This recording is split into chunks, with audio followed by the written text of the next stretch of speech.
अस्सलाम वालेकुम एवरीवन। इस वक्त हम पढ़ रहे हैं बिजनेस कम्युनिकेशन, और बिजनेस कम्युनिकेशन के अंदर आज का जो हमारा टॉपिक है वो हमारे चैप्टर से है। चैप्टर का नाम आपकी स्क्रीन पर आ रहा होगा, ऐसे है, legal aspects of business communication. Legal aspects of business communication, ठीक है जी।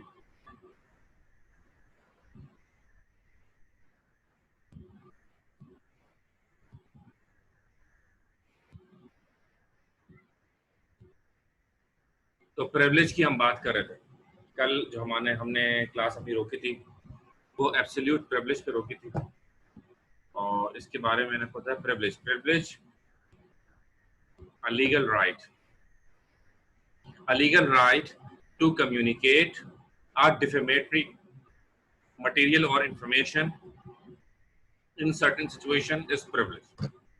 There are two types of privileges: absolute or unlimited privilege, conditional or limited privilege. तो पहले हम बात करेंगे absolute और unlimited privilege की. It is that particular right which arises out of one's rank, position or nature. It is limited to two areas.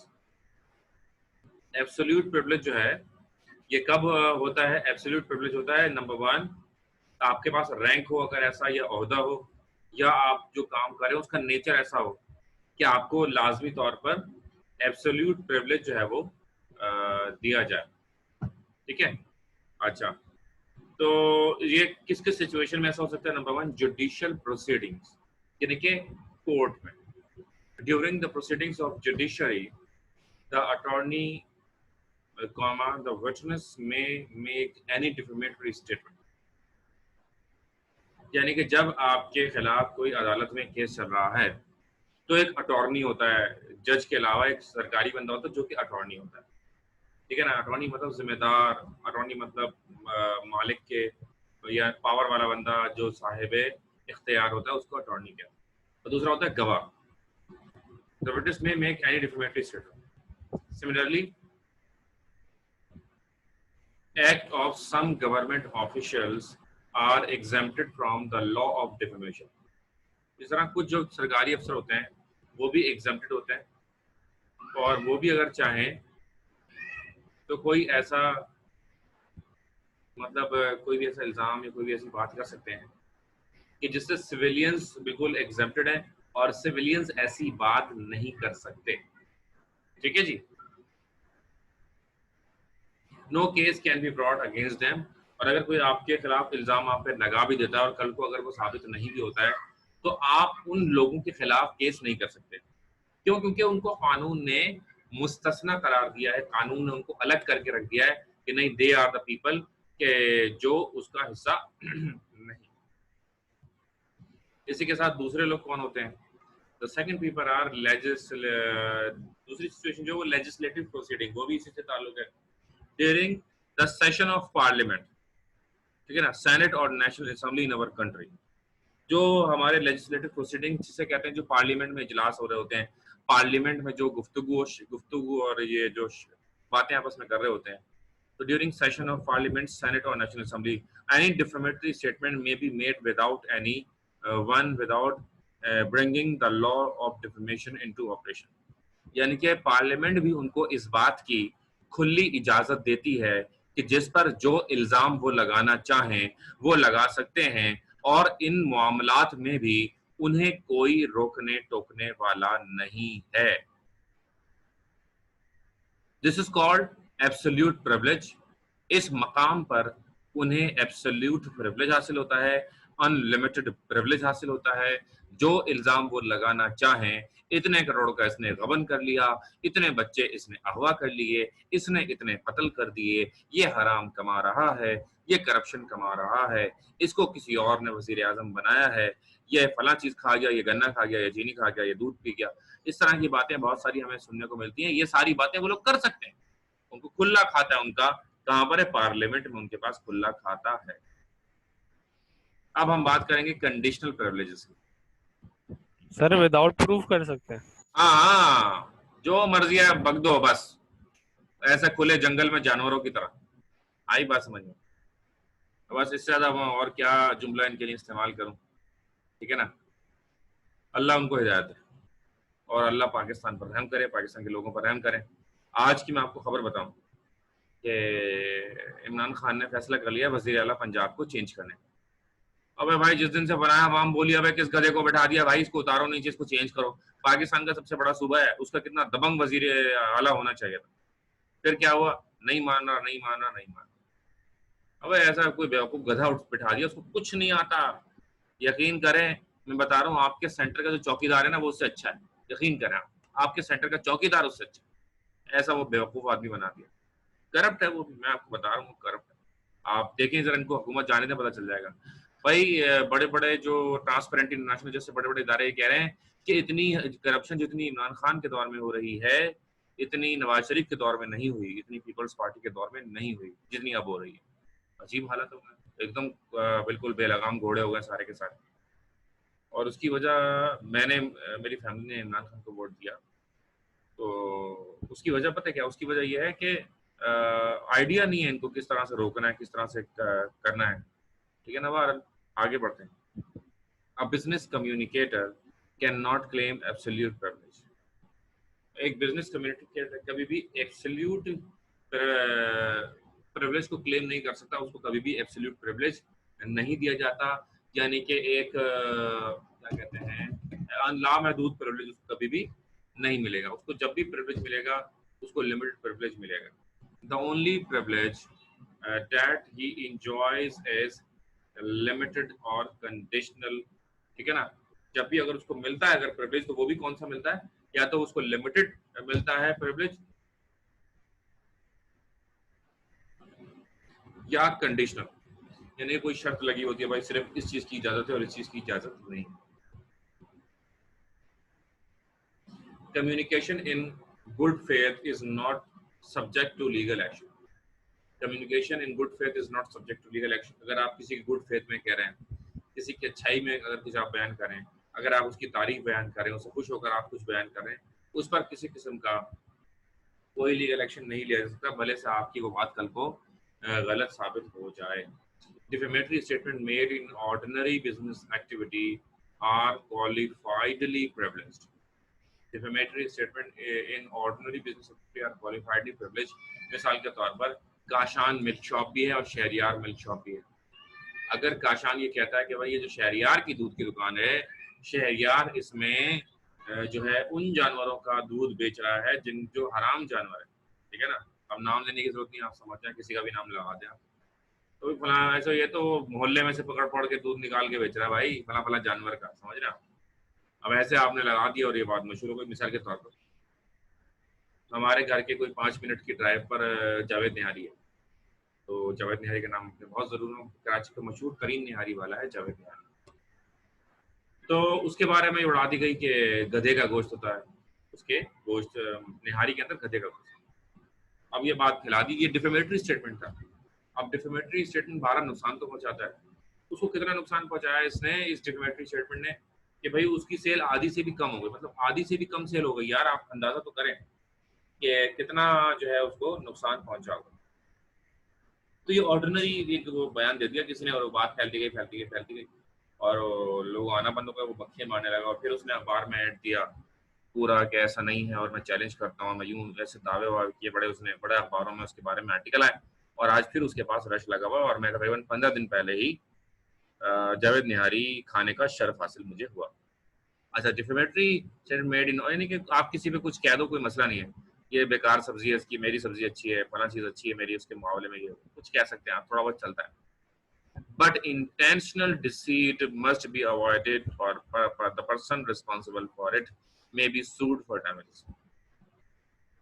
लेकिन कोई बड़ा इल्जाम लगा देना जिससे उसे बहुत ज्यादा नुकसान हो जाए, कोई उसकी जान को खतरा हो जाए, उसके घर, उसके माल को, उसकी औलाद को, उसके बहन भाइयों को, उसकी फैमिली को अगर खतरा हो जाए, अगर इतना कोई बड़ा कांड अगर आपने उसे सब कर दिया, तो it may be claimed in the court. ये चीज जो है वो कोर्ट में जा सकती है और इसके खिलाफ आपके खिलाफ इसके मामलात में केस भी हो सकता है। ठीक है जी।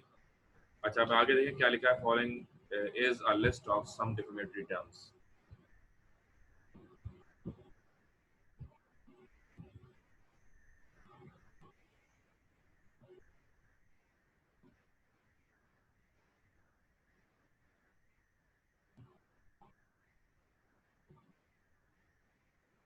Following is a list of some defamatory terms which a business communicator should always avoid. ये कुछ टर्म्स हैं जो आपने हमेशा अवॉइड करनी। क्या क्या है? Addict, bankrupt, blackmailer, corrupt, crook, cheater, dishonest, fraud, forger, fake, blah blah blah. ये सारे जो यहाँ पर लिखे हुए हैं, ये they all can be challenged in the court of law. जो यहाँ पर लिखे हुए हैं ये सारे के सारे कोर्ट ऑफ लॉ में चैलेंज हो सकते हैं। तो please avoid them all. Okay, आगे बढ़ते हैं। अडिक्ट, बैंकरप्ट, अच्छा, इन्वेजन ऑफ प्राइवेसी की डिफॉर्मेशन की बात खत्म हो गई। अब हम बात करेंगे invasion of privacy.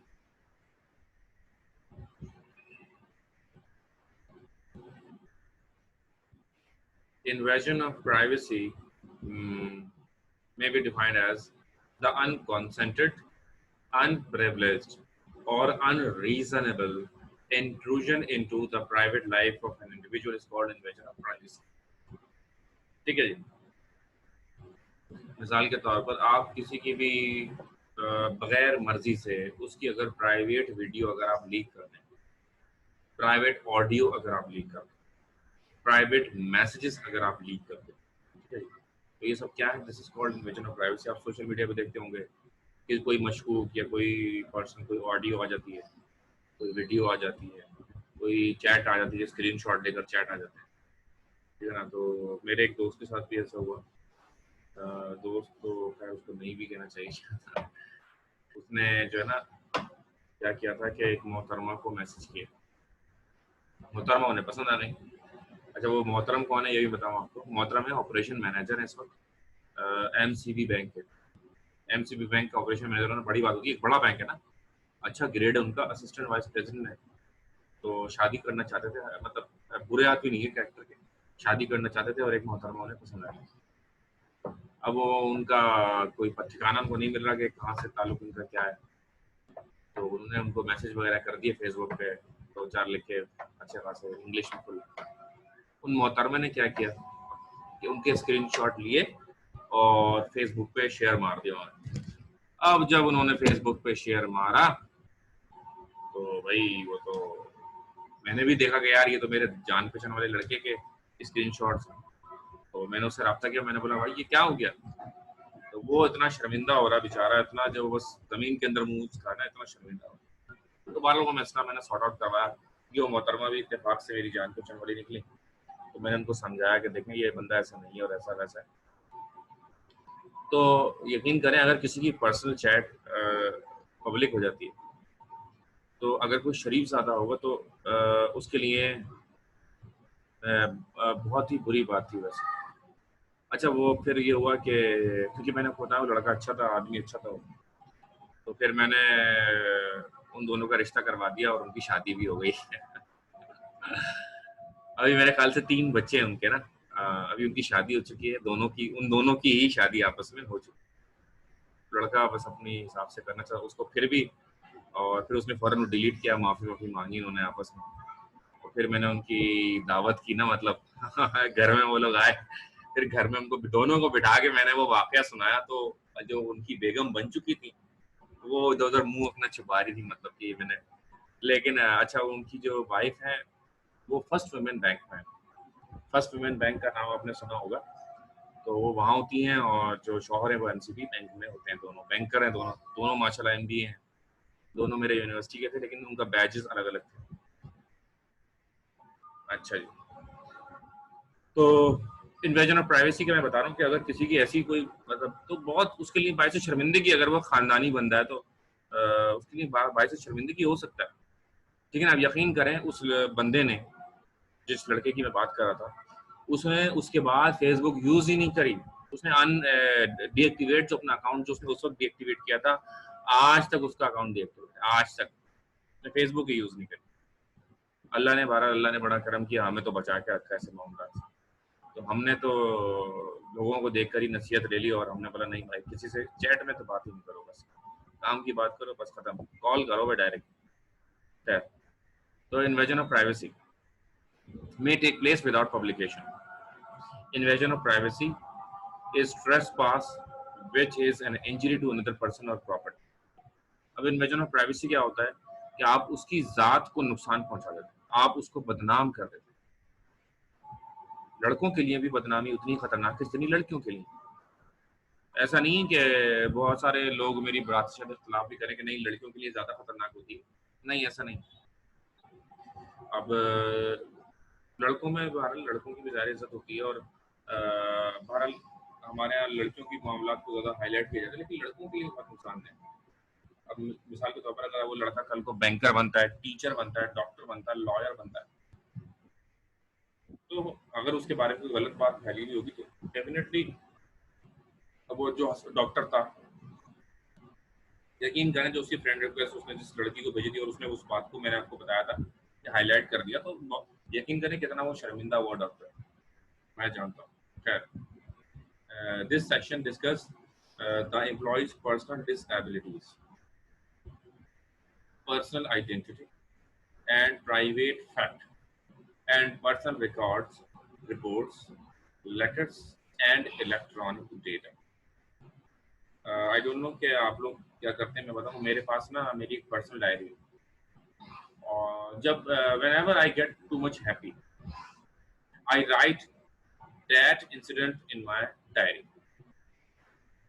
Whenever I feel so much sad from the deep of my heart, then I start writing and I write everything why I am sad और मैं किसकी वजह से मैं उदास हूँ।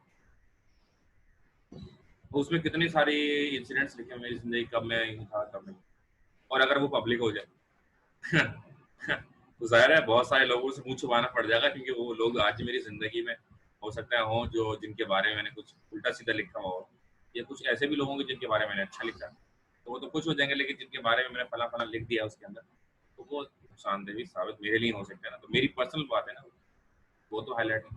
बहुत सारे लोग लिखते हैं diary, not only me, there are so many people who write diaries. और व्हाट आई बिलीव कि we should write a diary, ताकि हमें पता होना चाहिए किस वक्त में किस बंदे ने क्या साथ दिया है, ठीक है ना। खैर, अच्छा आप देखें क्या लिखते हैं, an employ personal disabilities, an employ must deal with private health matters. He must keep that information private, measuring the health issues against the job requirement. अब मिसाल के तौर पर एक बंदे को कोई बीमारी है, कोई डिसेबिलिटी है या कुछ भी है, तो ये उसका पर्सनल मैटर है, और उसमें अगर कोई इन्वॉल्व होता है और पता है फला बंदे को तो ये बीमारी है, फला बंदे को ये मसला है, तो ये बात अच्छी नहीं होती। किसी को भी दूसरे के मामलात में टांग अड़ाना नहीं चाहिए, ठीक है जी।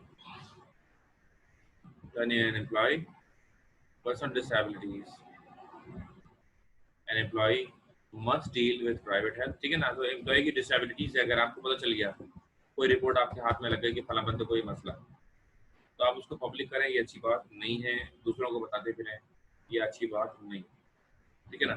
N employ personal identity and private fact, you can not use a personal name, photograph और other identification for commercial benefit without permission, ठीक है जी।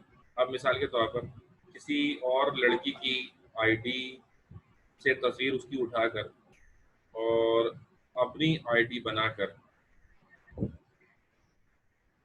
ठीक है ना, अगर आप उसको मतलब मिसाल के तौर पर एक लड़की है जी, उसकी आपने तस्वीर उठाई और आपने अपनी आईडी बना ली,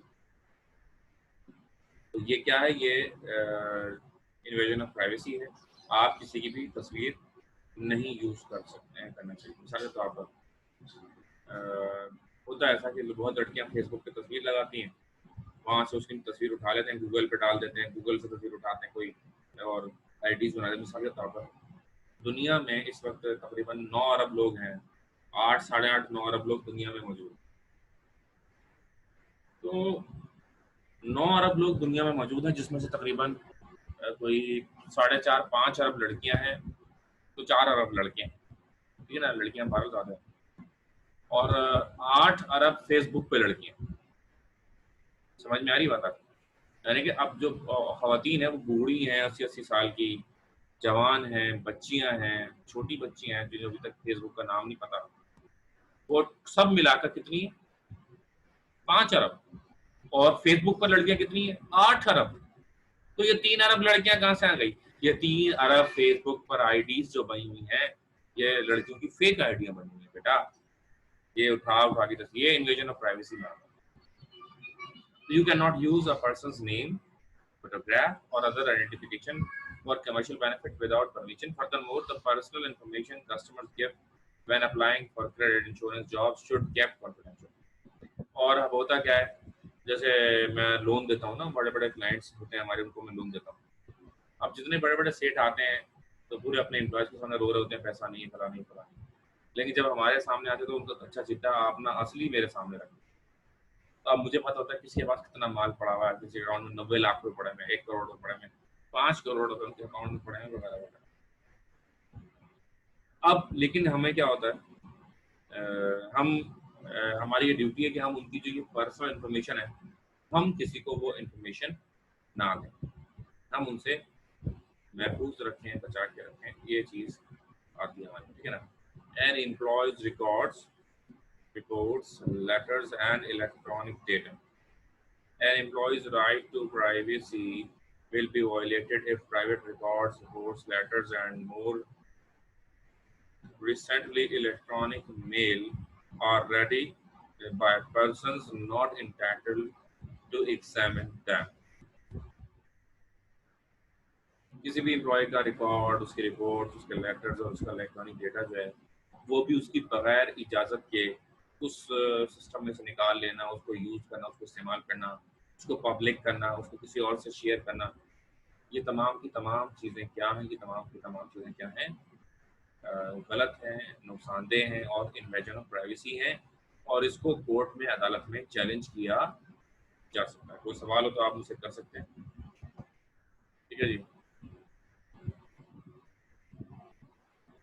अच्छा, अब एक सवाल आया, उसका जो मैं जवाब दूँ।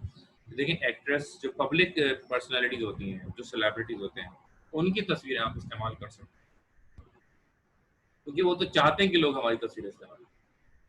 I am talking without permission. मिसाल के तौर पर अगर कोई लड़की है जो कहती है कि मेरी तस्वीर इस्तेमाल कर लो, तो फिर मसला नहीं है। लेकिन अगर आप विदाउट परमिशन, ये किसी भी लड़के या लड़की की तस्वीर अगर आप यूज करते हैं, तो that is invasion of privacy without permission. अब वो सेलिब्रिटीज तो चाहते हैं कि उनकी तस्वीरें लोग इस्तेमाल करें, तो उसमें कोई इशू नहीं है, सही।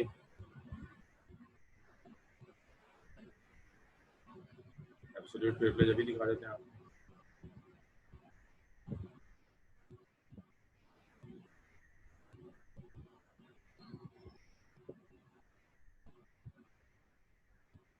ये एक अहम ऐलान सुन लें, नोट्स सेकेंड आप सबने खरीदने ही है, तो नोट्स विल बी अवेलेबल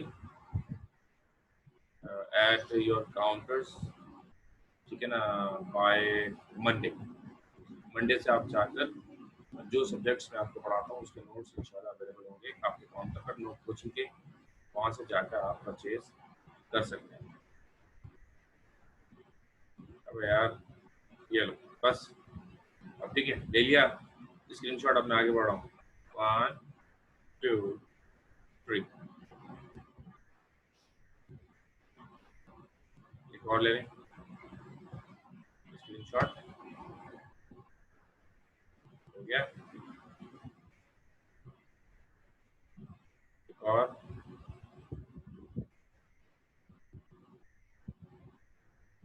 एक और, and employees record reports की आपने सुन लिया। Now we are going to talk about misrepresentation. Misrepresentation is a communication not in accordance with the facts. It has following main points. Innocent misrepresentation. Misrepresentation is a communication not in accordance with the facts. It has the following points. Miss representation क्या होता है? किसी भी चीज को गलत सलत पेश करना। देखें जी हाँ, बीकॉम प्राइवेट वाले जो उनको प्रमोट कर दिया गया है, लेकिन सिर्फ उन पेपर्स में पास किया है बीकॉम प्राइवेट वालों को जो इन्होंने नहीं दिए, जो पेपर नहीं हुए थे according to 92 news channel and आज न्यूज़ चैनल, उनको प्रमोट करने का कह दिया गया है। लेकिन इसके लिए कोई कानूनी कोई नोटिफिकेशन अभी नहीं आया है। कोई भी, जिस तरह इमरान खान साहब कहते थे कि मैं कभी भी पंजाब के वज़ीर आला को नहीं हटाऊंगा, और फाइनली उन्होंने हटा दिया, इसी तरह जामिया कराची भी इस पर कभी भी यू टर्न ले सकती है। अभी तक कोई नोटिफिकेशन नहीं आया है, लेकिन न्यूज़ चैनल्स के मुताबिक ऐसा हो गया है और मैंने भी आप लोगों से शेयर किया था। ठीक है,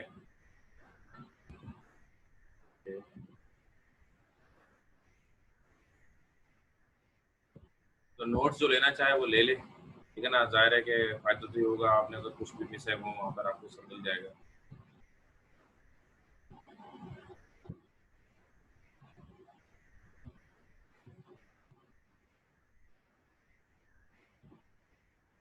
नहीं, किसी की चैट आप किसी और के साथ शेयर करें उसकी विदाउट परमिशन, तो ये गलत है, गैर अखलाकी भी है। हाँ, अगर कोई तंग कर रहा है आपको तो फिर तो आप उसकी दमादम मस्कर अंदर करें, लेकिन अगर आपको कोई दोस्त है उसके बावजूद अगर आप उसकी शेयर करते हैं, मैं समझता हूँ गर्ल्स ऐसा करती हैं, लड़के तो करते ही नहीं है। लड़के तो बड़े शरीफ होते हैं, मासूम होते हैं, इनोसेंट होते हैं, और मैं कितनी तारीफ करूँ लड़कों की अपने। खैर आगे बढ़ते हैं। तो मिस रिप्रेजेंटेशन क्या होता है? किसी भी चीज़ को गलत अंदाज में पेश करना, गलत इंफॉर्मेशन देना, ठीक है ना, ये मिस रिप्रेजेंटेशन होता है। ठीक है जी। Innocent misrepresentation, innocent misrepresentation क्या होता है? अनजाने में, गलती से, ठीक है ना। Innocent misrepresentation is a communication not in accordance with the facts which the communicator think or merely assume as true. Innocent misrepresentation क्या होता है कि आप किसी को कोई बात बता रहे होते हैं, कोई पैगाम दे रहे होते हैं, और आपके जानते बूझते आप ये समझते हैं कि जो कुछ आप बता रहे हैं वो सही है, लेकिन दरअसल वो गलत होता है।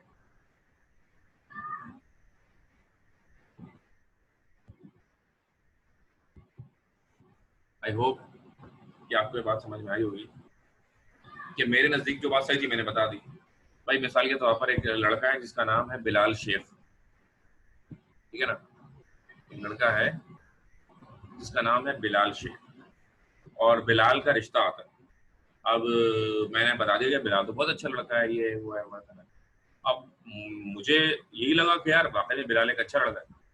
बाद में पता चला भाई बिलाल तो भाई बहुत ही खराब लड़का है, कमाता धमाता नहीं है, गली के नुक्कड़ पर बैठा रहता है, पान खाता है, गुटखा खाता है, मुख्तलिफ और चीजें, और बुरी बुरी आदतों में पड़ा हुआ है। मैंने जितना देखा मुझसे तमीज से मिलता था, मैंने बता दिया। अब मेरे नजदीक जो था मैंने बता दिया, लेकिन दरअसल वो लड़का वैसा नहीं था। मेरे सामने वो पोर्ट्रे कर रहा था, मेरे सामने वो बन रहा था, दरअसल वो लड़का सही नहीं था। ठीक है जी। तो ये क्या होती है? Innocent misrepresentation. मैंने अपने जानते पूछते जो मुझे पता था मैंने वो बता दिया, लेकिन दरअसल उस लड़के में वो चीजें नहीं थी, बल्कि वो लड़का तो बड़ा ही कोई फनकार था और वो मुझे पता ही नहीं था। तो इनोसेंट मिसरिप्रेजेंटेशन ये होता है कि अनजाने में मैंने गलत बात आगे पहुंचा दी। जब मैं कोई बात अनजाने में जब मैं कोई गलत बात आगे पहुंचाऊंगा तो this will be innocent misrepresentation. जब मैं कोई बात अनजाने में पहुंचाता हूँ आगे तो that is innocent misrepresentation. Fraudulent misrepresentation, देखें बिजनेस कम्युनिकेशन में ये लिखा हुआ है फ्रॉडुलेंट मिसरिप्रेजेंटेशन। अच्छा, बिजनेस लॉ में ये क्या होता है? बिजनेस लॉ में ये होता है फ्रॉड। बिजनेस लॉ में ये डायरेक्ट फ्रॉड होता है। ठीक है जी,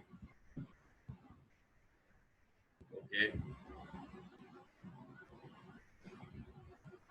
A fraudulent misrepresentation occurs when the communicator knows the representation is not true and the person to whom it was made relies on it to his or her disadvantage.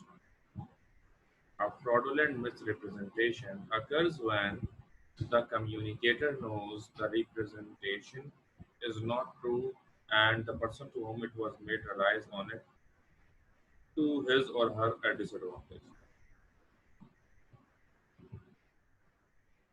ठीक है जी।